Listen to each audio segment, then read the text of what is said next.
Good evening, everyone. Thank you for coming out tonight. My name is Benga Gunjimi. I'm the Executive Director of the Nigerian Center. You're welcome to our financial series, our second installment. And today we're going to be talking about common fraud schemes and how to protect them, how to avoid them, rather. We have TD Bank representative will be speaking to us in a short while.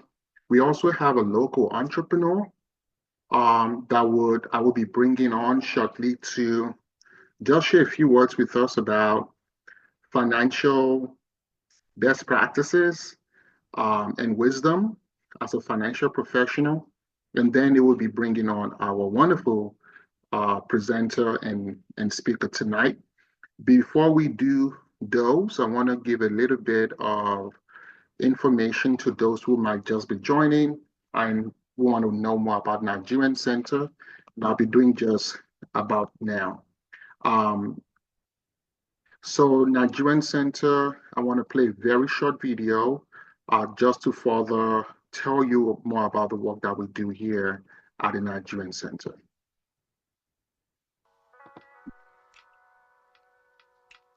My name is Benga Gunjimi, and I'm the founder and executive director of the Nigerian Center. The Nigerian Center is the very first Nigerian American immigrant and community center. While we are called the Nigerian Center, we serve all minority and all immigrant groups in the United States. In many immigrant communities across the country and around the world, whether they're Chinese or Jewish or Latinos or even Ethiopians, there is an actual location members of those communities can walk into to support the American dream and American experience.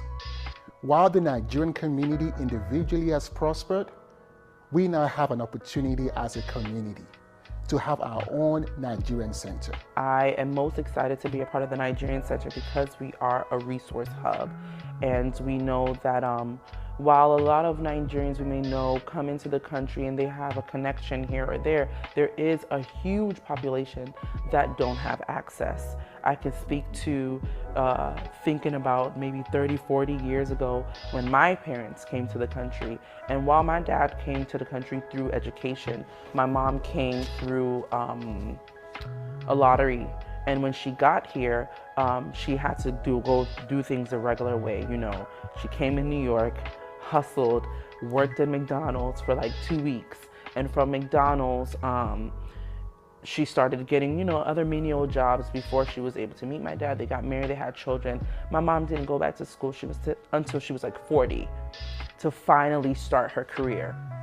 And I know that if there was something like the Nigerian Center, she could have been afforded opportunities, access information on how to go to school or how to start her own business if that's what she wanted to venture into. I remember my uncle, I think I was like 10. He got deported. I haven't seen him in years because he can't come back in this country. If he had had the resources that the Nigerian Center offered, maybe it would be a different story. As a pastor, and I can speak confidently for the church community, a lot of pastors struggle with the kinds of immigration challenges that their members are having.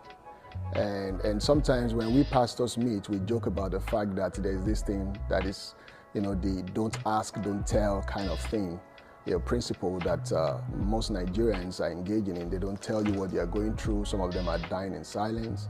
By the time they speak up, sometimes it's too late.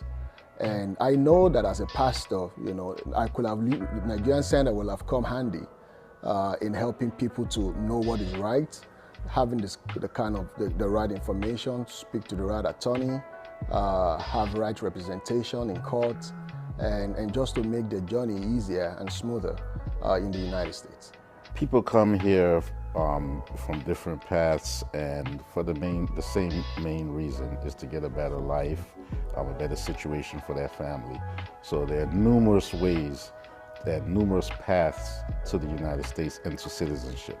So we help people with family-based immigration, employment-based immigration, asylum, refugee cases, student visas, pretty much everything that the law allows us to assist people with the process in immigration. You know, just having this center here, you know, is just people identified that looks just like us, where we can get the resource from. I mean, this is something that even me as a grown-up young person just wanted to come. I wanted to know that it belongs here. I'm just happy that this is here. I wish that my mom and dad, you know, they were still alive to like witness this experience. From the time my parents came from Kenya, they immigrated to New Jersey, and that's where they actually met. It took years for my mom to find employment. My dad has stayed at the same job for 25 plus years in fear of not being able to find other employment. Not even that, being able to purchase a home, it took them 25 years to buy their dream home. Having the healthcare aspect and having health insurance for my siblings and I. Nigerian Center is providing a service from all crosses across the board for immigrants. And Nigerian Center provides opportunities with immigration and naturalization, provide home ownership opportunities, access to capital, language classes, and cultural programs. Learning about the Nigerian Center was a godsend. You know, growing up, I used to think about how we can share our experiences and our culture. And oftentimes, Nigerian people are so interested in giving back, but there are few opportunities and motives to do so. So when I heard about the Nigerian Center, it just clicked. We're talking about home ownership, we're talking about financial literacy, we're talking about immigration services, not only for people from our background diaspora, but for everybody else as well can gain from it. I see the Nigerian Center not only as an opportunity to celebrate our culture, but to also share it as well. I welcome you to be a part of the journey and to be a part of the experience. Welcome to the Nigerian Center.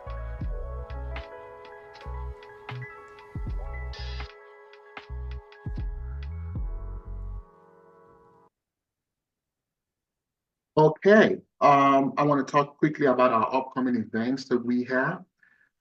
As I mentioned earlier, this is a three-part series. We're in the second installment of the series, which is safeguarding your financial information, identity protection in general.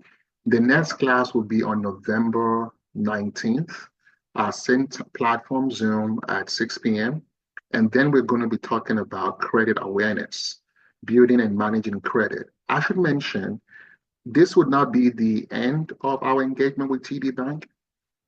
Early next year, we'll be announcing a much more longer series that is more robust. So this is the beginning of our financial educational series with the financial institution. But our next class will be on November 19th at 6 p.m.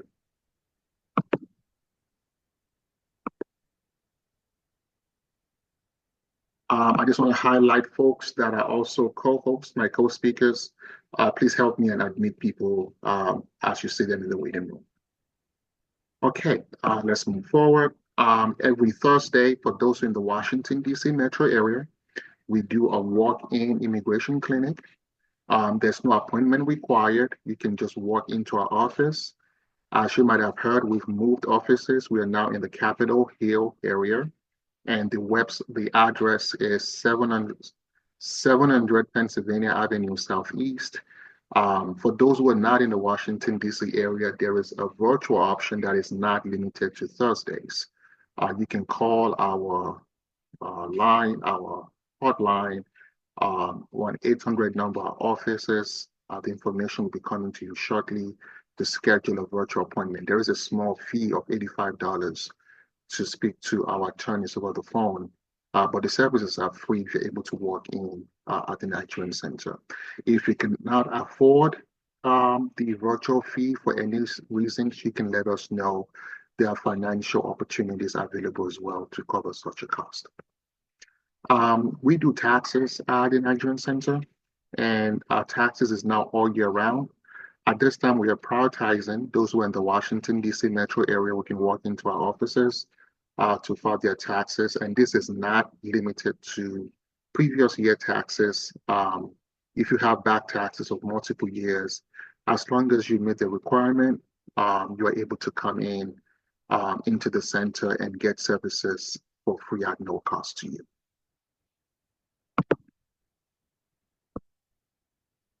opportunities to get involved in what we do, volunteer opportunities. I should also mention, right now we need volunteers, particularly in our tax program. So if you ever wanted to be learn about the other side, the inner workings of taxes, of the IRS, the US tax laws, this is a great, fantastic opportunity. You can do it both in person and virtual as long as you live in the United States. The program would, for free, certify you. You become a tax professional certified by the IRS at no cost to you, and you can file the taxes. So if this is an interest of yours, please reach out to us or go to our website. There are other volunteer opportunities as well on our website when you go there. If you're not following us on social media, please do so. We just started an expanded partnership with other immigrant serving organizations with our Know Your Rights. So we constantly put in content around legal education, particularly, which is important. We also have policy updates. As we know, we have a new administration with constantly changing policies when it comes to immigration. So we're trying to stay on top of it, and social media is one of the ways in which we put such information out. We have a robust YouTube channel. We have a whole playlist for Know Your Rights and several resources as well. So follow us, subscribe, follow us on social media, and share our pages to folks that they can know that we exist as a resource. If you're not currently a donor to Nigerian Center, I want to make a direct personal appeal and invitation to consider supporting Nigerian Center. The best way to support Nigerian Center is to become a recurring donor of any amount.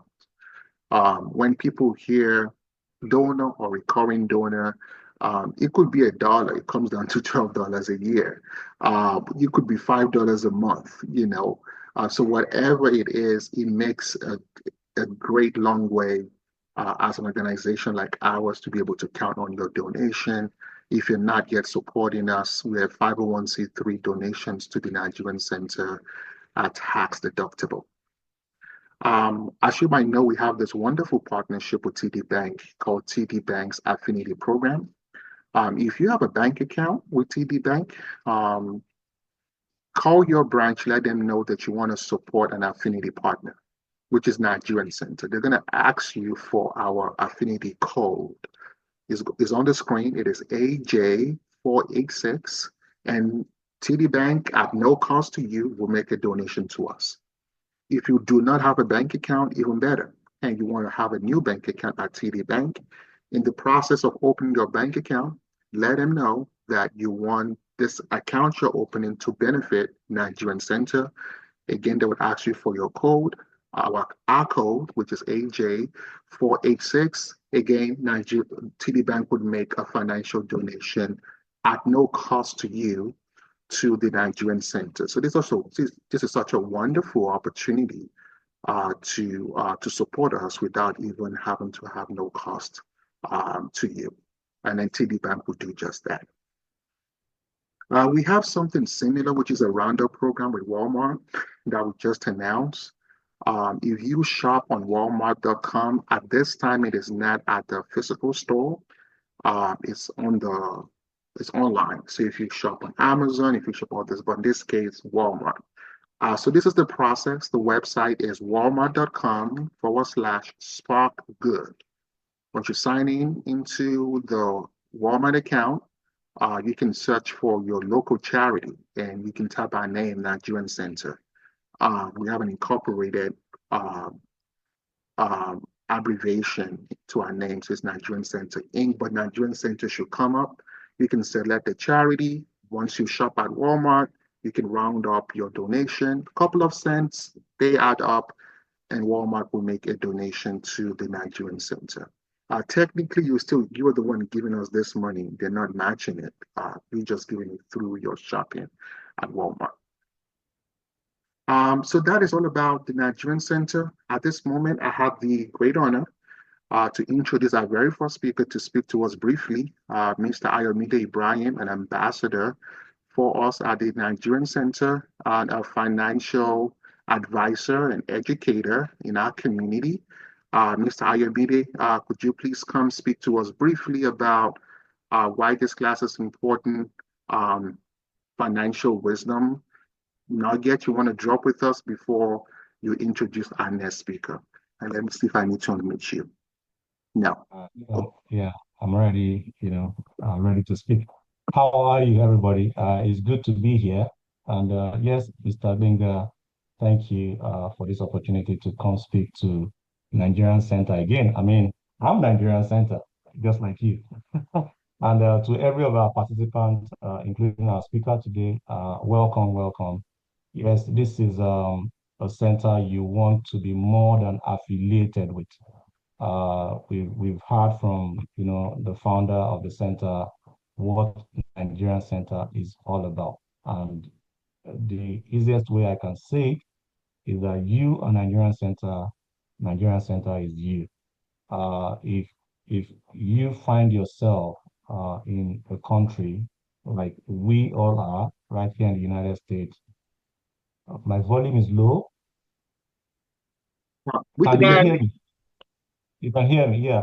If you find yourself in a country like we all are here in the United States, we have to first come here in trickles, one by one, and then the next thing is for us to organize and have a voice, one voice to pursue our dreams. Your dreams are my dreams, and that's exactly what Nigerian Center is all about, giving us a platform, giving us a center to add our voice to become one. And one of the things that we are doing at the Nigerian Center is to help with your financial status, your financial situation. And today, we have the opportunity of having someone from TD Bank in the person of Mr. Gilbert Hoffman, to like why you need to build your credit. Because this is a credit-based system. This is a country where institutions would want to see where you are coming from and take a decision. Can we lend you? Can we give our money to you, having that rest of mind that you would pick? Because remember, we all have our patterns. And one pattern that TD Bank and every other financial institutions are looking at is the pattern you have when it comes to your finances. Leopard hardly change their skin. If you have been borrowing from me, for example, and you've not been paying, you can't borrow from TD Bank and pay, because that is a pattern. So Mr. Gilbert will be talking to us today on how to build our credit. How do we own a home? How do you secure what we call working capital if you are a business owner like me? You have to pay salaries. How do you make prosperous money decisions?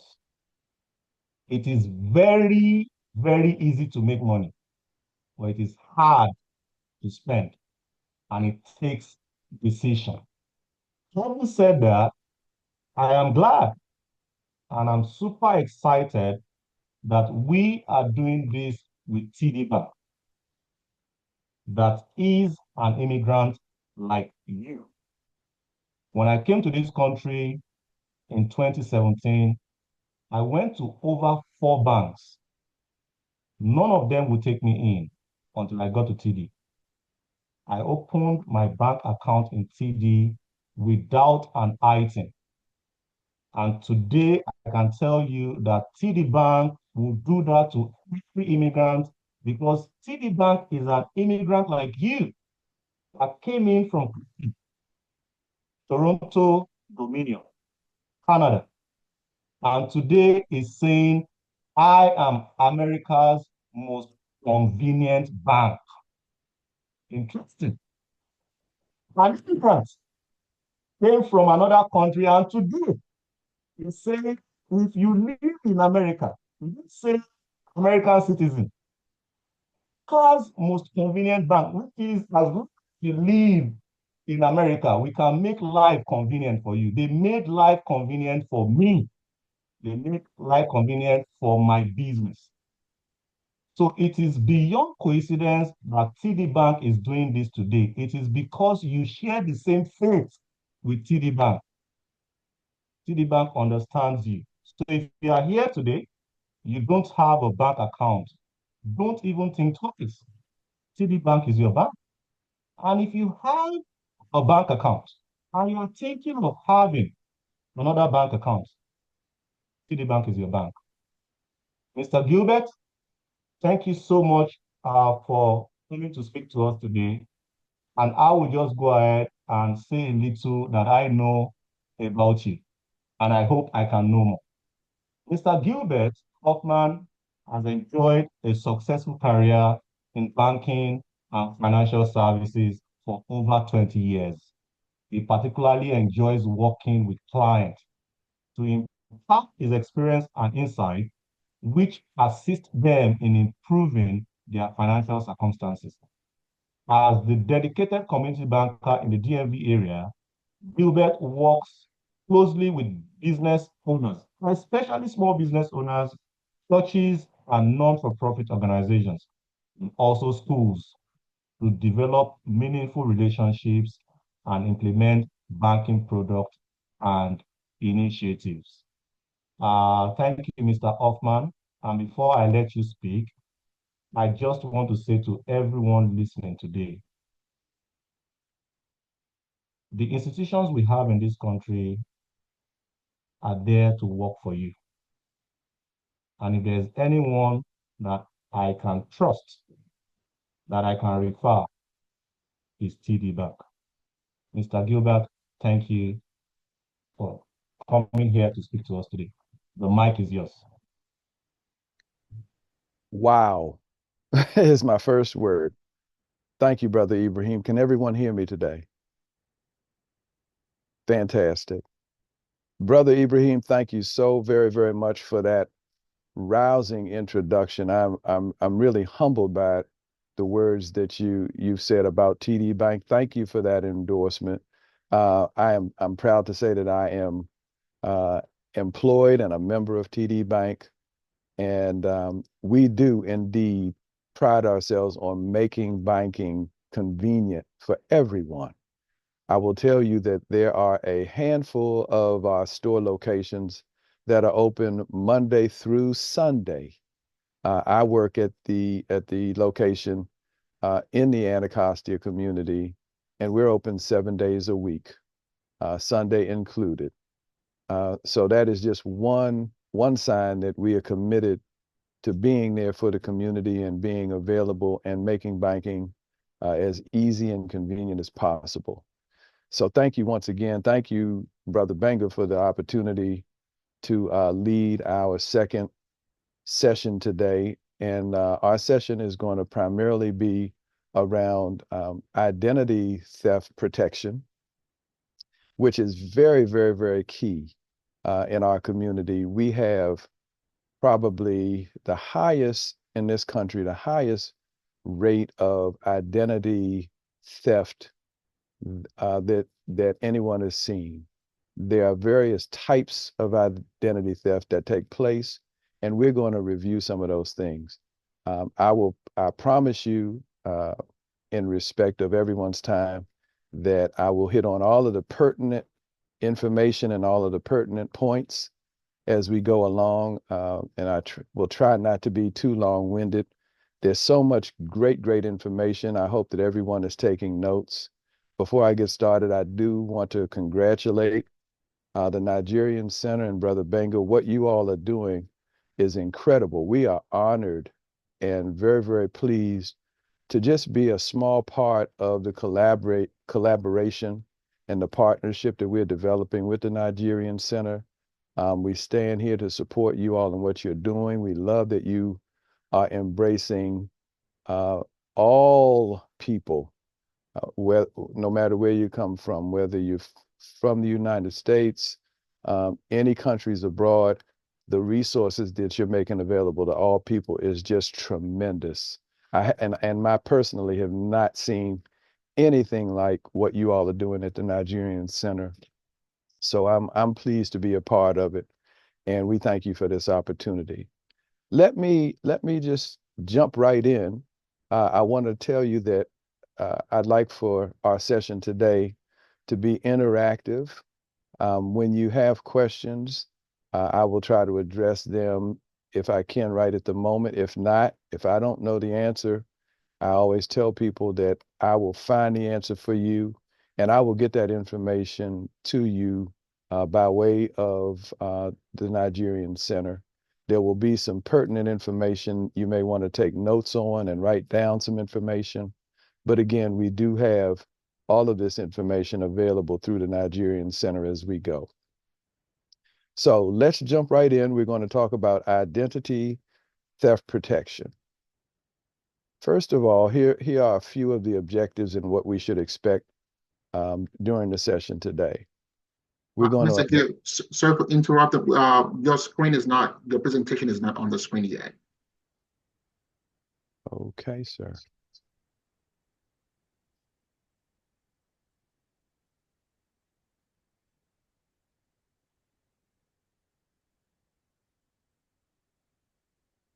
Just a minute here.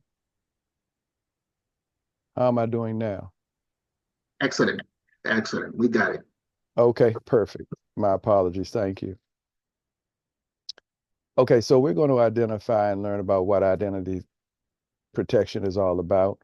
We're going to look at some strategies and ways to avoid being a victim of identity theft. We're going to look at ways to protect and monitor your personal information, your credit information, and what have you. And we're going to look at ways to take the next steps and the resources that are available to all of us.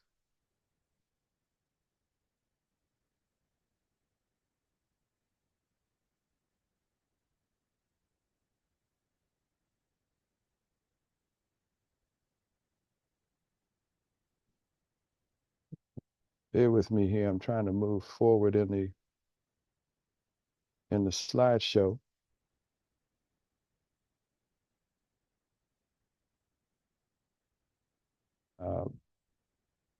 Brother Banger, can you possibly assist me with this?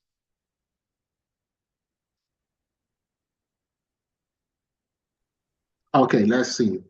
So are the keyboard cursor keys working now? Let's see. I'm using my up and down arrows to just advance the Uh, slideshow, and I don't seem to be. I'll click on the presentation and then try the keyboard keys if that works.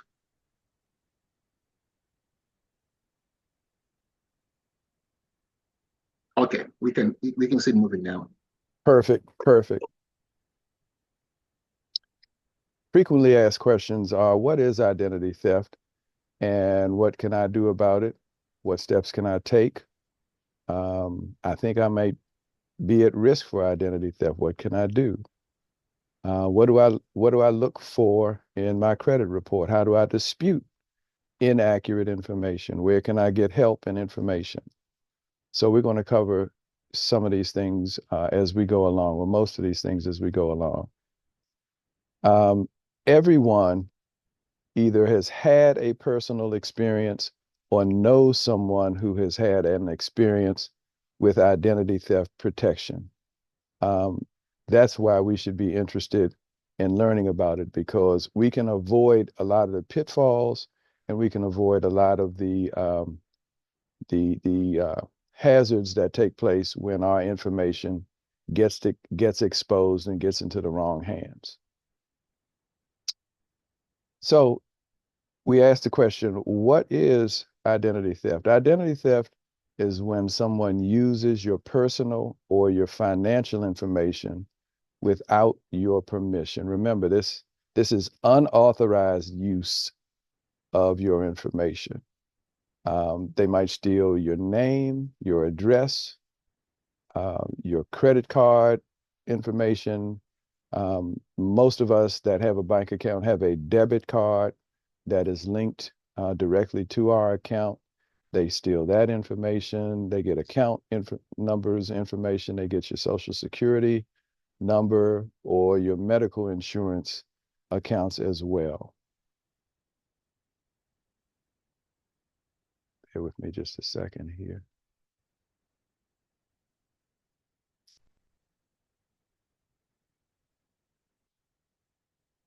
Personal identifying information at risk from being stolen by identity thieves includes a person's name, your date of birth, your legal or physical address, identifying numbers or unique biometric data, and telecommunication information from your personal devices.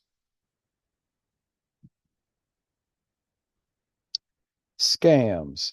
There are lots and lots of scams that are out there, and people are being defrauded as we speak. Scams refer to a variety of deceptive activities that attempt to trick you and steal your money. Scammers come in all shapes, sizes, and colors, I like to say. There are numerous fraud scams, and understanding the different types of scams and how they work can help you recognize and avoid scams. If you look over on the right-hand side of the screen, let's touch on some of these that are very, very, very common to us. Give me just a moment here.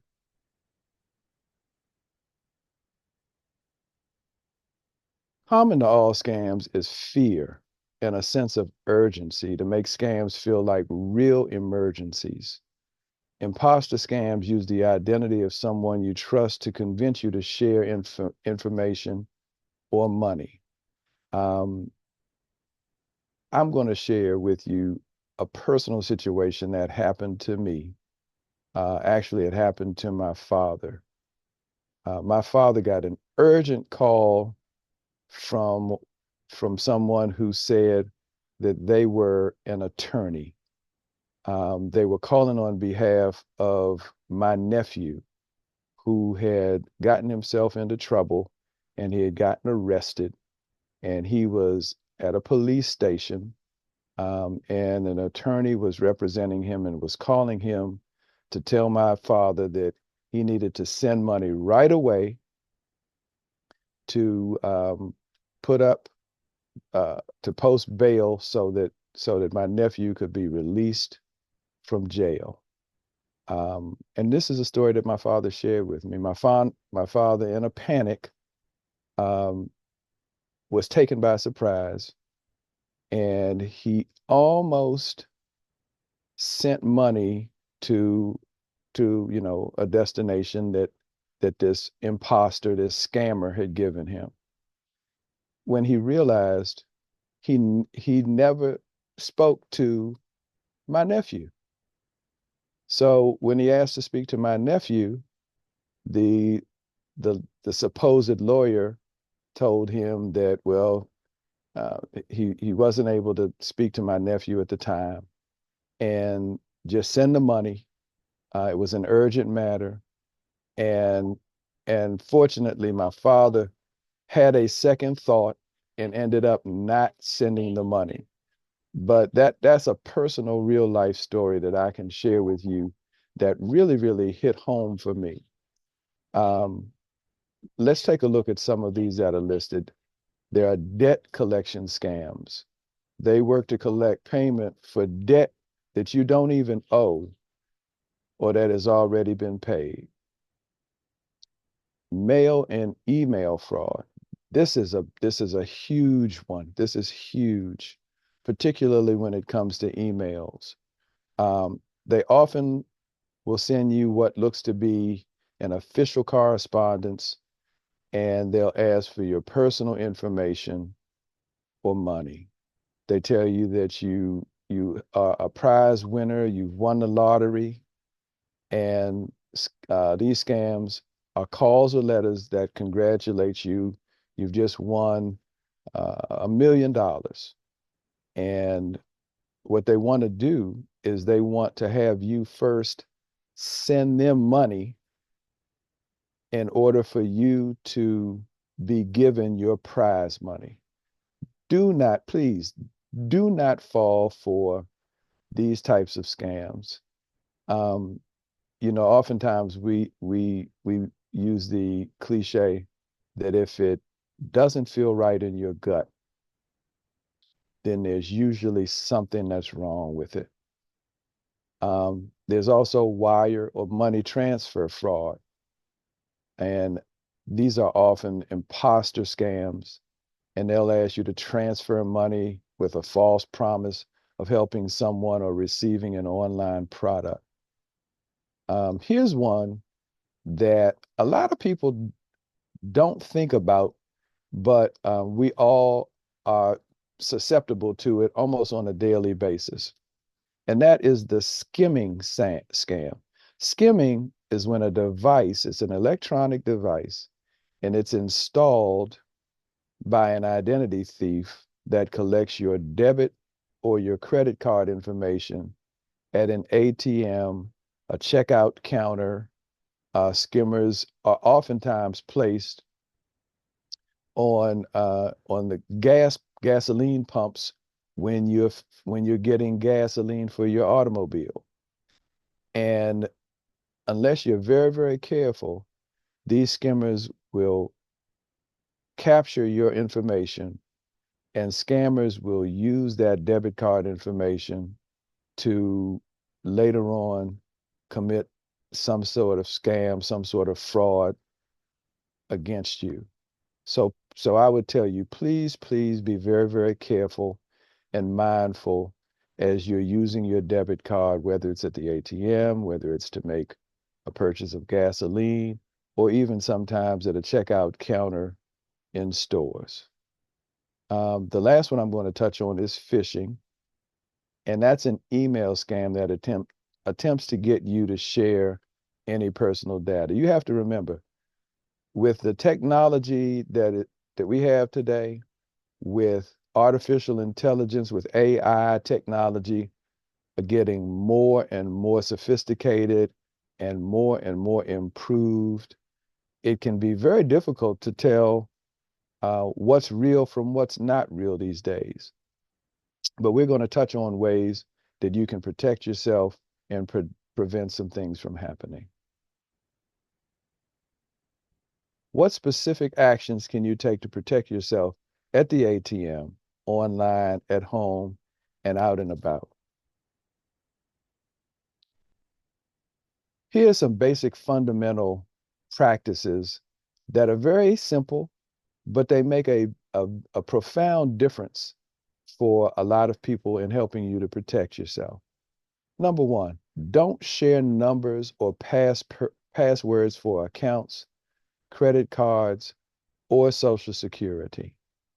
Don't share these numbers with anyone. If that person is someone that you have trusted for years, that is not close to you, and even in cases when this person is someone who you know and you believe is trustworthy, you have to remember that this information is confidential, private information. And if it's not shared with anyone, then you're maximizing the probability of protecting yourself against possible scams or fraud. Number two, never pay up front for a promised prize. I mentioned this a little bit earlier. It's a scam if you're told that you must pay fees or taxes to receive a prize or other financial windfall.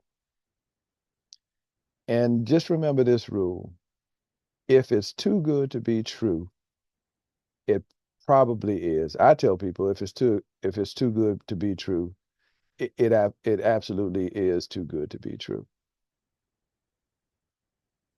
Watch out for the deals that are only good today. A lot of times, we get hit with having to take urgent action, having to do things right away. You have one opportunity to benefit from a prize or for some windfall. And that pressure is for you to act quickly. Walk away from high pressure sales tactics that don't allow you to read a contract or get legal advice before signing and committing yourself. Also, don't fall for the sales pitch that says you need to pay immediately.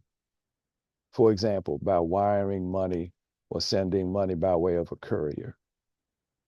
Now, please take notes if you will. I'm going to let this stay up on the screen for a moment or two, but put your number on the National Do Not Call Registry. This is a way that, this is a registry that when you register, telemarketers and solicitors must first look at the Do Not Call Registry to determine whether or not they have the legal right to contact you at all. If you want to opt out and protect yourself from even receiving possible scam, fraudulent calls, this is the very way to do it. So if you go to www.donotcall.gov or call the toll-free number 1-888-382-1222, you can opt out of receiving potential fraud and scam calls.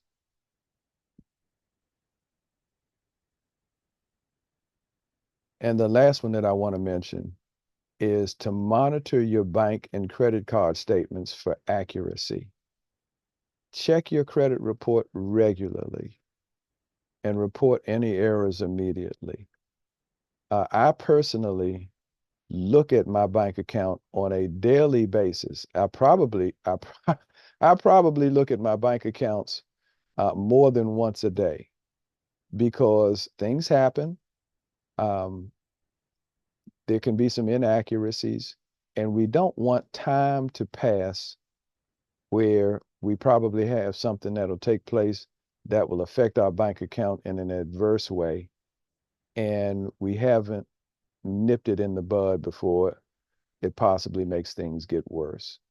I would recommend, as a banker, I would recommend that you check your credit report at least once a month, every 30 days, because erroneous information can land on your credit report without you even knowing it. So a great practice is to take a look at your credit report at least once every 30 days.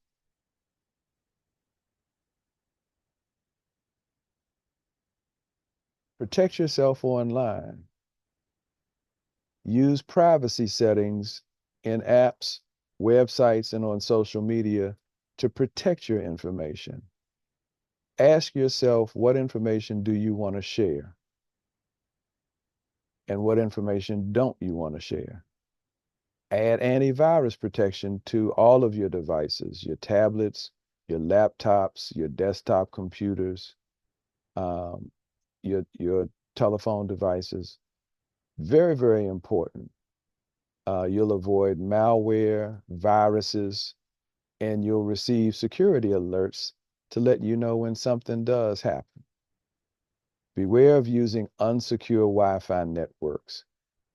We see it every day in the bank where someone has come into the bank, they were sitting at Target, and they were online, and they were using Target's public Wi-Fi.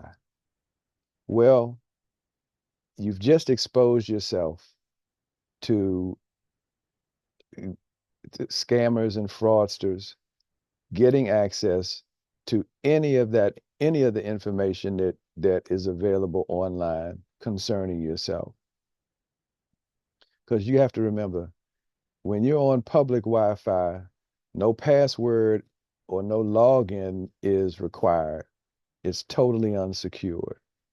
So you make your bank account information, your personal information available to fraudsters. Please remember, particularly in public settings, not to use the public Wi-Fi if you can help it at all. Consider disabling or disabling location services when you're not using maps. Use unique passwords and update them regularly. We see all the time customers will use the same password for everything because it's easier to remember, right? But that's not a good practice. You want to come up with unique passwords every 30 to 60 days, depending on the frequency with which you need to use those passwords. Finally, be thoughtful about social media logins and sharing your personal information with other people. Ponder before you post.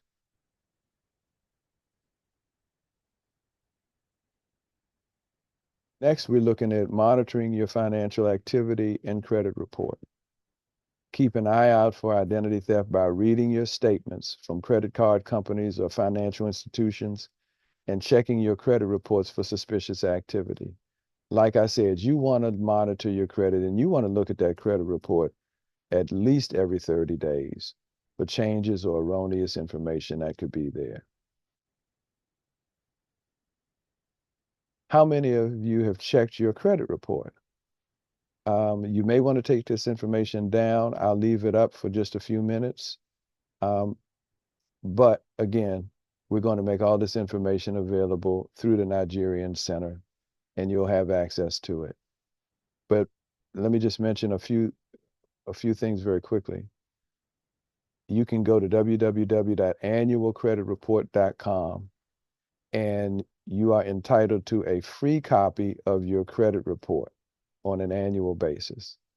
Now, the free copy is absolutely free. There's no cost. You can also get a copy of your credit report that includes your credit score. And they do charge a fee. I think the fee is probably $9.99. I'm not certain. I haven't looked at it recently. But you want to make sure that you go to the 3 major credit reporting companies, Equifax, Experian, and TransUnion, to get copies of your credit report. You never know what's happening to you if you don't monitor and actively get involved with keeping up with your credit. Now, here's a credit report review checklist, and there's a download where you can see everything that you need to do when you look at your credit report and you get it. Check to see if your name is spelled correctly, if your social security number is accurate. I'm not going to go down the entire list, but I want to share this advice with you. Credit reporting companies must correct any information that is incorrect. You can file a dispute. You can identify anything. If there is one character wrong in the spelling of your name, dispute it, dispute it, dispute it. If you see anything that you're not familiar with, any account item that you're not familiar with, dispute it, dispute it, dispute it. By law, credit reporting companies have to remove and correct the erroneous information. They are fined if they don't do that, but you must dispute in writing. Here are the steps for filing a dispute. If you find something wrong with your credit report, you should dispute it as I mentioned. Write a letter to the credit bureau that sent you the report. Provide the proper information, the account number. For each item, explain concisely why you believe it is not accurate. It might be something that you're not familiar with seeing. It may not be your information. It may belong to another person, so on and so forth.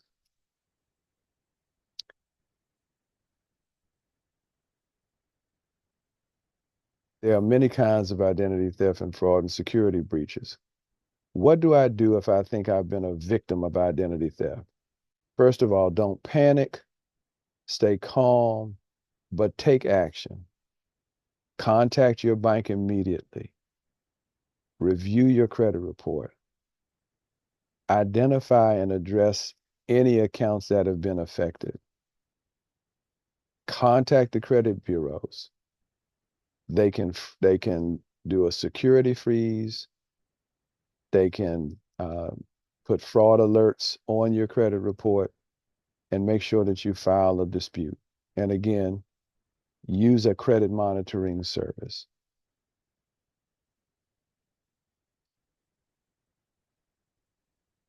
There's information, I'm not going to go over the page, but you also want to file a report with law enforcement. This can provide documentation of the issue that took place. And law enforcement will actively get involved in trying to find the fraudster or the scammer that potentially is behind the identity theft. Report your identity theft and suspicious activity to the FTC as well. And there's a link and a phone number at the bottom.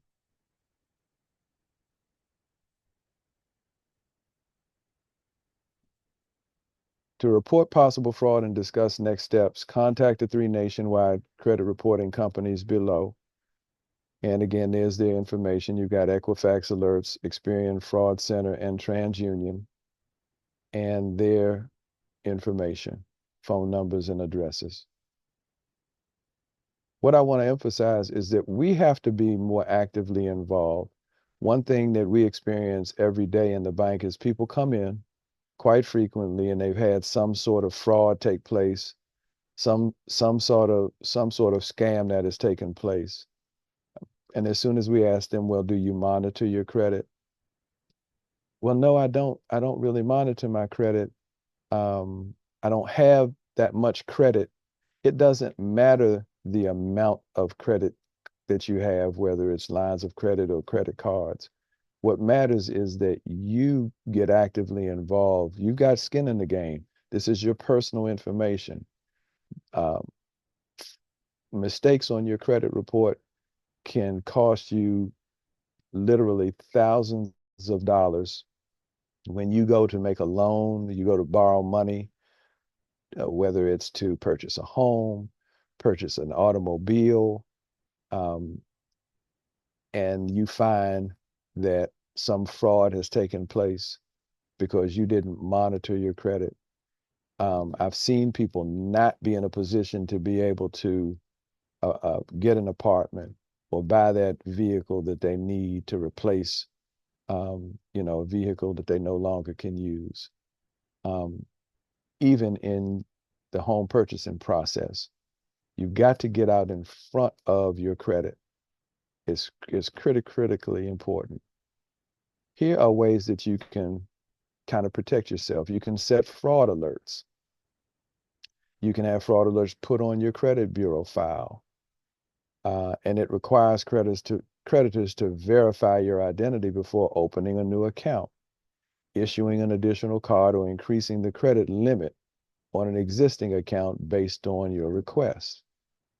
A fraud alert won't prevent lenders from opening new accounts in your name, but it will require that the lenders take additional identification verification steps to make sure that you're making the request. An initial fraud alert only lasts for 90 days, so you may want to watch for when to renew it. You can also set up an extended alert for identity theft victims, which is good for 7 years, and that's a long period, that's a long stretch of time.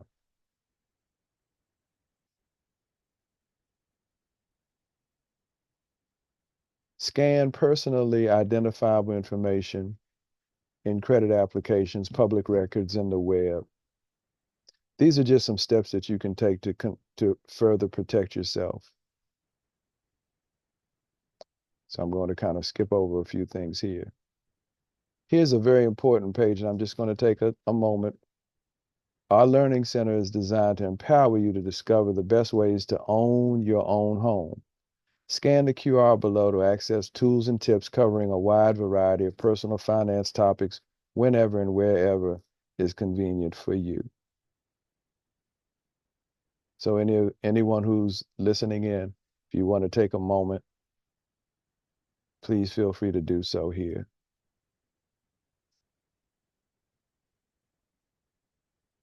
Benga, how are we for time? How am I doing?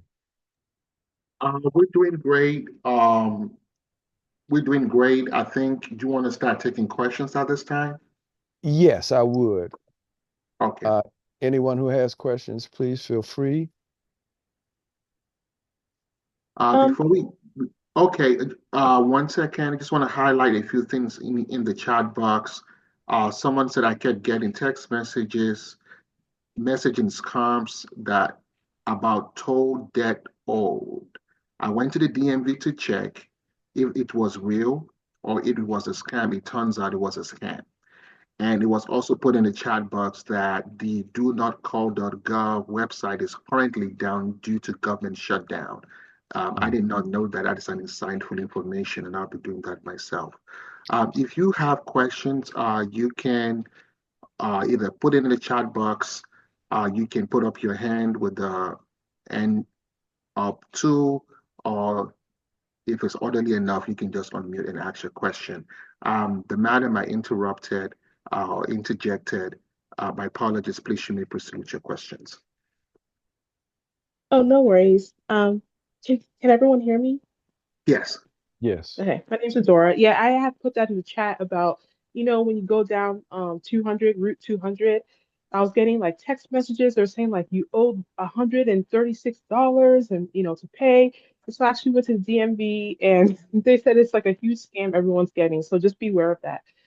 So my question is it safe to use like public library, like computers? I know a lot of times when I was doing my taxes, when I do applications that involve using like my credit card, I do try to use their computers just because I don't really have like a computer at home. Is that safe or should I like not do that? Um, I would err on the side of caution. Remembering you're in a public place, a public library. If they don't have, if you're able to log into their Wi-Fi and you don't have to enter login information, then that public Wi-Fi is essentially you're putting any of your information at risk. The key is that if you have to use logins, that's the difference between it being secure and unsecure. So I would be very, very cautious and very careful, particularly if you are dealing with tax information, financial information, information where you're having to use your personal information, such as your date of birth, your social security number, your address. You want to guard that information with your life. And if it's at all possible, and I know, we all have certain challenges with regard to being able to use our technology. If it's at all possible, I would avoid it at all costs. I really would.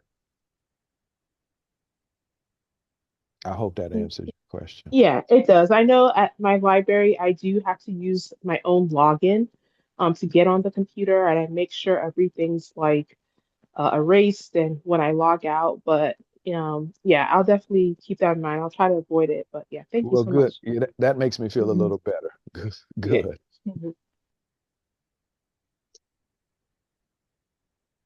Do we have, I'm going to chat box real quick. Um, Wally, please you can unmute yourself, or if you want to chat, I can I can read it out, if you have questions.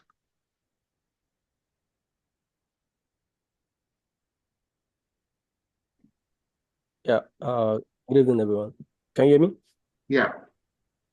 So I want to add a couple points to what Mr. Gilbert already highlighted.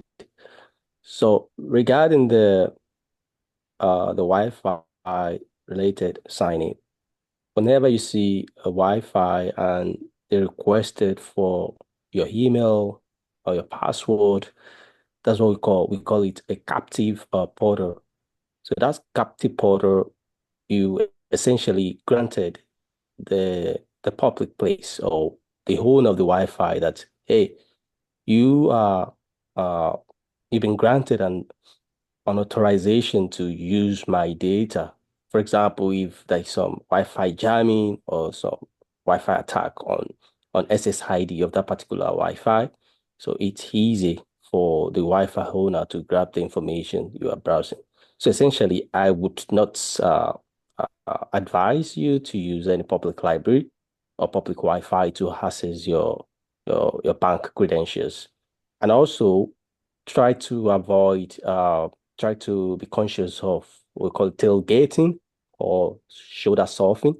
So this shoulder surfing is when someone is passing by and they see what you're doing on the screen, they can easily, take a screenshot of it and, even make some friendly gestures with you by greeting you, like, hey, what's up? Whereas they've taken what they wanted. Moving back to the email, phishing email, Mr. Gilbert mentioned earlier. It's incredibly important we mention this to the audience as well, that whenever you see an email, even if it seems super good because of this AI, thanks or no thanks to AI, the bad actors can use this AI to, fabricate or make sure the email looks legit, makes it look human.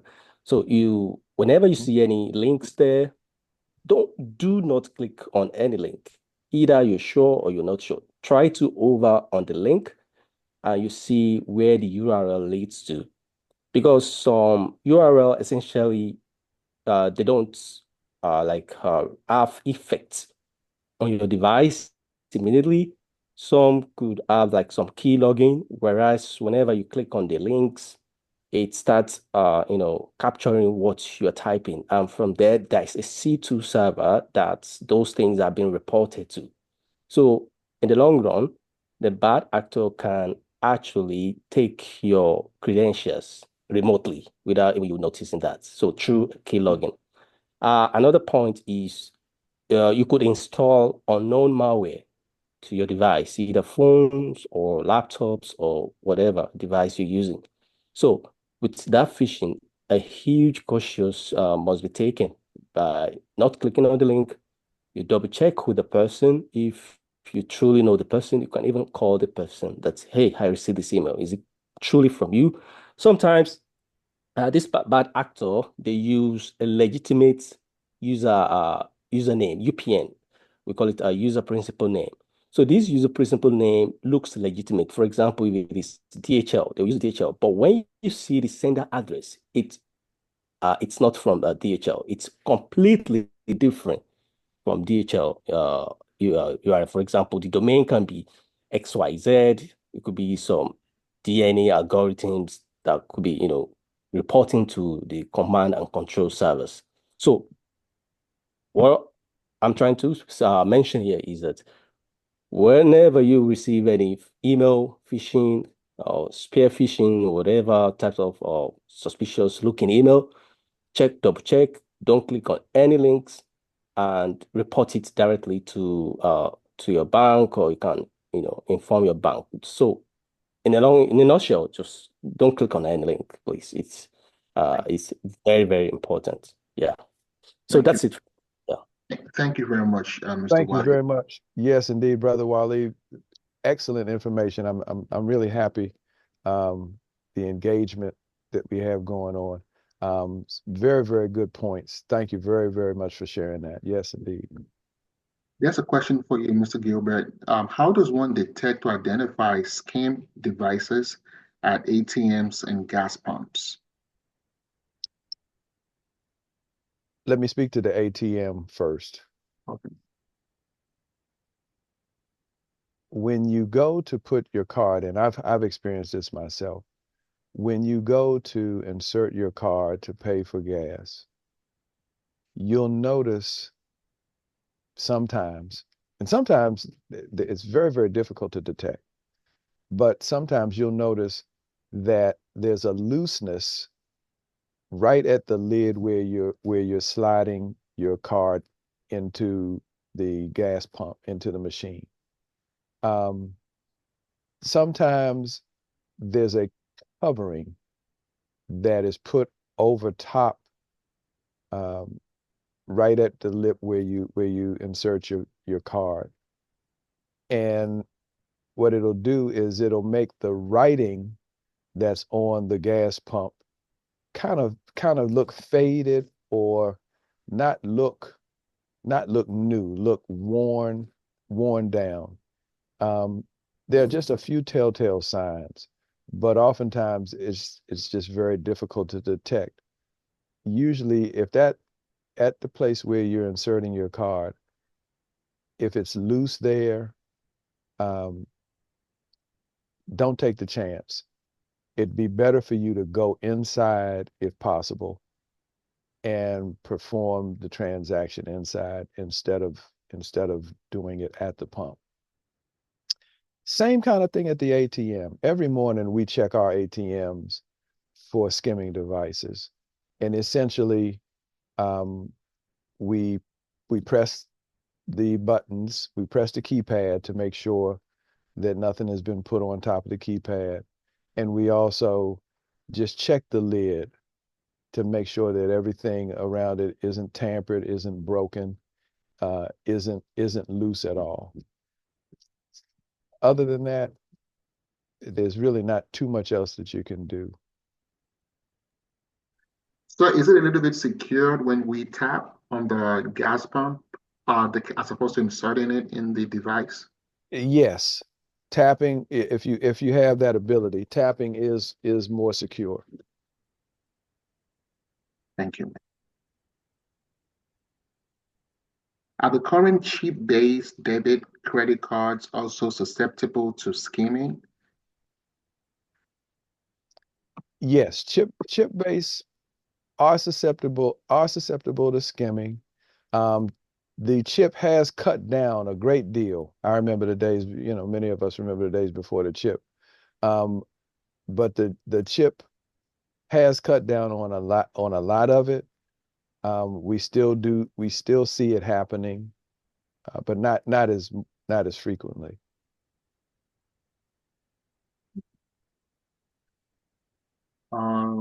Any other questions?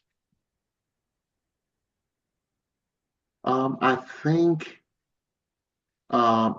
we covered the questions that we have. I don't know if there's any other final words you want to leave with the people before we close out, Mr. Gill. Basically, sorry, like I do have a question, Mr. Gilbert. So do banks like TD have the FDIC protection? So if you establish that somebody's funds were stolen through this criminals, does the FDIC insurance cover those type of losses? So all banks by law must adhere to FDIC laws. FDIC deals with making sure that a certain amount of your money is insured. The best practice and the best process is that if you think that any type of fraud has been committed against you in your account, the best thing to first do is to file a claim, to file a dispute. During that dispute process, the fraud department will do an investigation, and they will determine to the best of their ability, based on the type of transaction that took place with you, whether they're able to credit that money back to your account, whether further investigation is needed.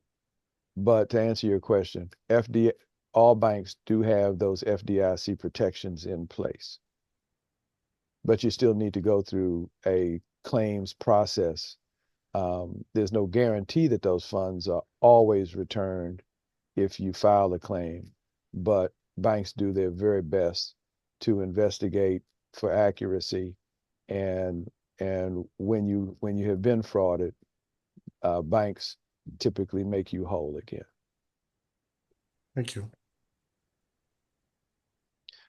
But I would just conclude by saying, be careful. Listen to your gut. Take your time. Don't respond